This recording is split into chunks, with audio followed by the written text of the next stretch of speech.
അടൂർ സാറിനെയും പിന്നെ എന്താ പറയാ ഒക്കെ പറഞ്ഞപ്പോ അത് ആ കുട്ടി ഇങ്ങനെ അടൂർ സാറിനെ ദാസേട്ടനെയൊക്കെ പറയാൻ ആരാണ് അയാള് അത് പറയാൻ പാടില്ലായിരുന്നു, ഇവരാരെങ്കിലും ഒന്ന് പറയണമായിരുന്നു. എനിക്ക് തോന്നിയത് ഇന്നലെ ഇപ്പൊ ന്യൂസിലാണെന്ന് തോന്നുന്നു, കണ്ടിരുന്നു ഇങ്ങനെ അത് തെറ്റായി പോയി എന്ന് താരസംഘടന ഒരു നിഗമനത്തിലെത്തി എന്നൊക്കെ പറഞ്ഞിട്ട്. അതിപ്പോ അത് അദ്ദേഹത്തിന്റെ മനസ്സിൽ അത് തെറ്റായിട്ട് തോന്നി കാണൂല ഈ പറഞ്ഞ ആളിന്റെ.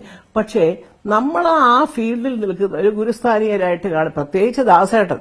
എനിക്ക് അടൂർ സാറിന്റെ കുറച്ച് പടങ്ങളെ എനിക്ക് കണ്ടിട്ടുള്ളൂ, എനിക്കറിയില്ല. ദാസേട്ടൻ എന്നൊക്കെ പറഞ്ഞാൽ ഞാനൊക്കെ പഠിക്കുമ്പോൾ എസ് ജാനകിയുടെയും പി സുശീലാമ്മയുടെയും ഒക്കെ പാട്ട് വിട്ടേച്ച് ദാസേട്ടൻ പാടിയ പാട്ട് പാടി ജയിച്ചിട്ടുള്ള ആൾക്കാരാണ്.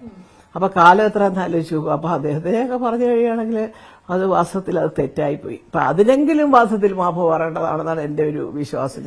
അത് ആരുടെ ഒരു കാര്യത്തിൽ ഞാൻ ഇടപെടുന്നതല്ല, ഓരോരുത്തർക്കും ഓരോ ഇഷ്ടമാണ്. പക്ഷേ ഇങ്ങനെയൊക്കെയുള്ള കാര്യങ്ങൾ നമ്മൾ സ്വയം മനസ്സിലാക്കണം. നമുക്ക് പറ്റിയ തെറ്റ് സമ്മതിക്കാനുള്ള വിശാല മനസ്ഥിതി വേണം. അല്ലാതെ അദ്ദേഹത്തിനെ പോലെ കണ്ടില്ല കേട്ടില്ല എഴുതി ചേർത്ത് പിടിച്ചു അങ്ങനെയൊക്കെ നുണ പറഞ്ഞൊന്നും അധികം കാലമൊന്നും ആർക്കും നിൽക്കാനൊക്കത്തില്ല. അവനവന്റെ വില പോകത്തേ ഉള്ളൂ ഇവിടെ ഈ സമൂഹത്തിൽ.